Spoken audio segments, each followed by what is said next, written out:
मेरा नाम आन्या है। मैं दिल्ली में अकेली रहती थी, एक पुराने, शांत और थोड़ा अजीब फ्लैट में, जो मैंने हाल ही में किराए पर लिया था। फ्लैट अच्छा था, लेकिन सबसे अजीब चीज़ थी उस कमरे की दीवार पर टंगा एक बहुत पुराना, भारी भरकम आईना। आईना बहुत पुराना था, उसके फ्रेम पर काले निशान और धूल जमी थी। शुरुआत में मैंने ध्यान नहीं दिया, मगर धीरे धीरे उस आईने ने मेरी ज़िंदगी बदल दी, या कहूँ बर्बाद कर दी। सबसे पहली घटना एक हफ्ते बाद हुई। रात के करीब 2 बजे थे। नींद नहीं आ रही थी, इसलिए बिस्तर पर बैठकर बाल संवार रही थी। तभी नज़र आईने पर गई। कुछ अजीब था। आईने में मेरी परछाई तो थी, मगर वो मुझसे 1 सेकंड पीछे हिल रही थी, जैसे वो मेरी नकल कर रही हो, लेकिन देर से। मैंने सोचा शायद नींद का असर है, पर अगले दिन ये फिर हुआ, और इस बार वो चेहरा पूरी तरह साफ था। वो मेरी तरह ही दिखती थी, मगर उसकी आंखें वो इंसानी नहीं थी, गहरी, काली, और उसमें कोई चमक नहीं थी, सिर्फ अंधेरा।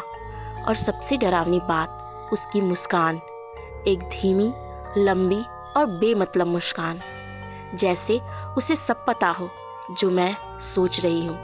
मैं डर गई। मैं आईने से दूर रहने लगी, लेकिन वो नहीं रुकी। हर रात वो आईने में आती, कभी अचानक आंखों में झांकती, कभी बालों में उंगलियां फिराती।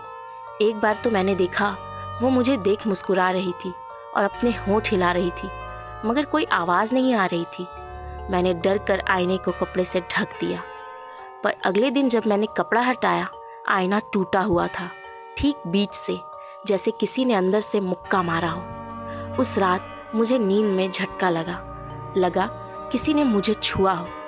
जब आँख खुली, मैं पसीने से भीगी हुई थी, और आईना वो पहले जैसा फिर से ठीक था, ना टूटा, ना कोई दरार।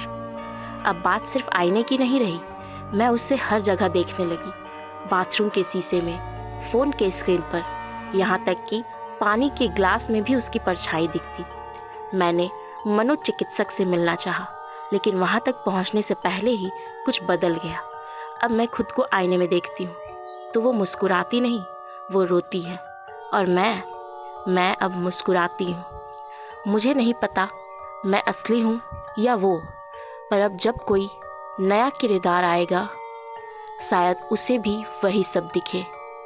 अगर तुम ये कहानी सुन रहे हो, तो अगली बार जब अकेले में आईने के सामने खड़े हो, तो ज़रा गौर से देखना, जो तुम देख रहे हो, क्या वो सच में तुम ही हो।